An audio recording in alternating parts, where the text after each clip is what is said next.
అదే నమస్కారం.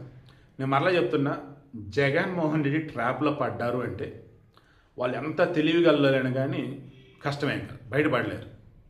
అలా గతంలో నేను కొంత ఐఏఎస్లు చూశాను, ఐపీఎస్లు చూశాను, పొలిటిషియన్స్ చూశాను. మరి ఆయన దగ్గర ఏ మంత్రాలు ఏంటో నాకు తెలియదు. వన్స్ ఒకసారి నువ్వు జగన్కి ఫేవర్గా మారావు అంటే ఇక నువ్వు బయట పడాలంటే ఇక ఆల్మోస్ట్ ఇంకా పద్మవ్యూహం నుంచి బయటపడతాం అన్నట్టే, లేదా ఊబి నుంచి బయటపడతాం అన్నట్టే. ఇక వెళ్తే రావడం ఉండదు, ఆడ ఓన్లీ వన్ వేనే. ఇక రావడం అంటే ఎవరు అదృష్టవంతులు వస్తారా? క్షమించాలి, ఈమె సుగాలి ప్రీతి వాళ్ళ అమ్మ ఉంది కదా, పార్వతమ్మేమో ప్రజెంట్ ఈ వైసీపీ ట్రాప్లో, ఆ జగన్ ట్రాప్లో పడ్డారని నాకు అనిపిస్తుంది. ఈరోజు ఆమె I think Gannavaram police station అనుకుంటా వచ్చి కేసు పెడుతుంది. ఏమని? పవన్ కళ్యాణ్ మీద నేను ఫిర్యాదు ఇస్తాను తీసుకుని అంటుంది. నా తెలిసి తీసుకుని ఉండరు వాళ్ళు. మేబీ తీసుకుని ఉన్నా సరే పక్కన పెడతారు అనిపిస్తుంది. ఎందుకు ఆమె ఏం పెడుతుంది తెలుసా? పవన్ కళ్యాణ్ నా కూతురు మరణాన్ని వాడుకొని రాజకీయ లబ్ధి పొందాడు, నా కూతురికి ఆత్మక శాంతి చేకూరే విధంగా అధికారులకు వచ్చి రాగానే నా కూతురి కేసు ఫస్ట్ డీల్ చేసి కేసు రీఓపెన్ చేసి న్యాయం చేపిస్తామన్నారు. కానీ ఇప్పుడు పదే పదే సాక్ష్యాధారాలు లేవంటూ ఎవరైతే నిందితులు ఉన్నారో వాళ్ళకి సాయం చేస్తున్నాడు. ఎవరైతే నా కూతురు జీవితాన్ని నేను సర్వనాశనం చేశారో వాళ్ళు దర్జాగా బయట తిరుగుతూ ఉంటే వాళ్ళకు ఇండైరెక్ట్గా సపోర్ట్ చేస్తూ కేసు మొత్తం డిజాల్వ్ అయిపోయింది, సాక్ష్యాలు ఏమీ లేవని అంటున్నాడు. సిబిఐ కూడా కేసు క్లోజ్ చేశారని అంటున్నాడు. ఏంటి దారుణం, ఏంటి ఘోరం అంటూ ఆమె కేసు పెడతానికి వచ్చేసింది. పవన్ కళ్యాణ్ ఉన్నదాన్నే మెన్షన్ చేశాడు, కానీ అది దోషులకి ఈయన సపోర్ట్ చేస్తున్నాడు. నా కూతురు న్యాయం చేస్తానని చెప్పేసి రాజకీయంగా వాడుకొని లబ్ధి పొంది ఇప్పుడు పదవిలోకి వచ్చిన తర్వాత మమ్మల్ని పట్టించుకోవడం వదిలేశాడు. అదేమంటే జన సైనికులు మా మీద పడి తిడుతున్నారు, కొడుతున్నారు, ఇక నానా రకాల ఇబ్బంది పెడతారని చెప్పేసి కేసు పెడతానికి వచ్చేసింది. ఈమె వెనక జగన్ లేడని మీరు అంటారా? ఈమె తెలిసి చేస్తుందా తెలియక చేస్తుందా నాకు తెలియట్లేదు, కానీ బట్ భయంకర నూబిలైతుంది పాపం. ఈమె నిజంగా జాలేస్తుందమ్మా మిమ్మల్ని చూస్తుంటే మాత్రం. కూటమి ప్రభుత్వంతో పద్ధతిగా చక్కగా మాట్లాడుకుంటే అన్నీ సార్ట్అవుట్ అయిపోయేవి, ఖచ్చితంగా మరలా కేసు రీఓపెన్ అన్నీ సెట్ అయ్యేవి. జగన్ ట్రాప్లో పడ్డారో వైసీపీ ట్రాప్లో పడ్డారో నాకు అర్థం కావట్లేదు. మరి ఎవరు మిమ్మల్ని ఈ రకం మార్చారో నాకు అర్థం కావట్లా. చేతులారా కేసు మొత్తం మీరే, ఇక నా మాటలు రావట్లా.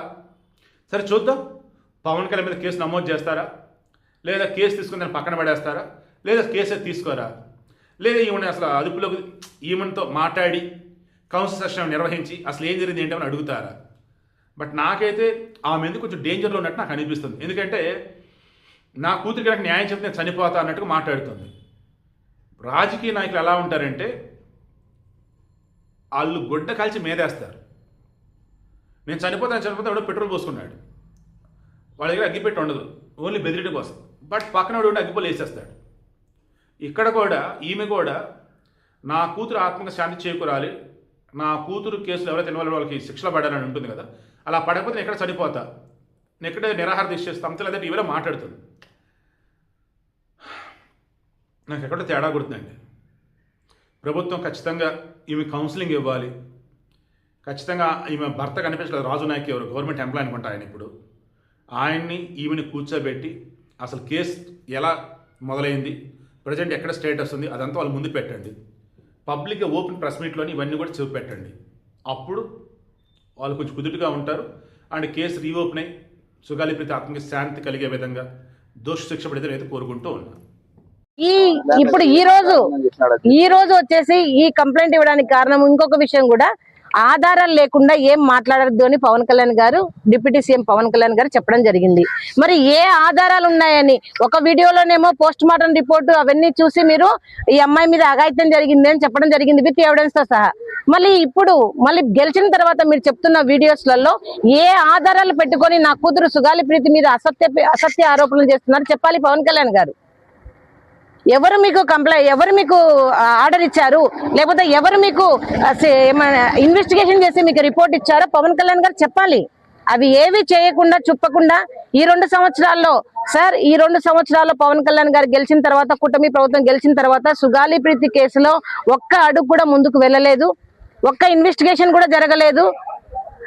ఇంత బర్నింగ్ కేసులు ఉంటే కూడా ప్రభుత్వం అంతా అబద్ధపు కేసుల మీద పరిగెడుతున్నారు కానీ నా కూతుర్ని చంపేసిన వాళ్ళ మీద పరిగెడుతుంటే నాకు న్యాయం జరిగేది. అందుకే ఈ రోజు నాకు న్యాయం చేయండి అని సభముఖంగా ప్రభుత్వాన్ని కోరుకుంటున్నాను, యశస్వి గారిని కూడా కోరుకుంటున్నాను. గన్నవరంలో పెట్టడానికి కారణం